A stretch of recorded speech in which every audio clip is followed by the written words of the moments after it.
നമസ്കാരം, ഞാൻ സുശാന്ത് നിലമ്പൂർ. കഴിഞ്ഞ ദിവസം കേന്ദ്ര സർക്കാർ ഒരു പുതിയ നിയമം പ്രഖ്യാപിച്ചു. പശുവിനെ അമ്മയായി ചിത്രീകരിച്ചുകൊണ്ട് മാതാവായി കണക്കാക്കി പശുവിനെ വിൽക്കാനും കൊല്ലാനും തിന്നാനും പാടില്ല എന്നാണ് പുതിയ നിയമം.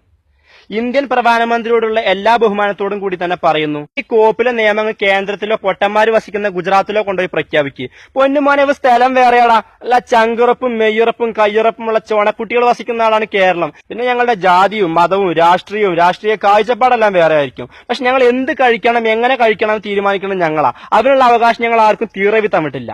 പിന്നെ പശുവിനെ അമ്മ എന്ന് വിളിച്ചു നടക്കുന്നവരോട് എനിക്ക് പറയാനുള്ളത്, നിങ്ങൾ പശുവിനെ പട്ടിയെ പൂച്ചയെ പഴുതാരെ ആരെ വേണമെങ്കിലും അമ്മയെന്ന് വിളിച്ചോ, അവനാരും കുറ്റം പറയുന്നില്ല. പക്ഷെ എനിക്കൊരിക്കലും പശുവിനെ അമ്മയെന്ന് വിളിക്കാൻ കഴിയില്ല. കാരണം എനിക്ക് ജന്മം നൽകിയ പശു എല്ലാം മറിച്ച് എന്റെ അമ്മയാണ്.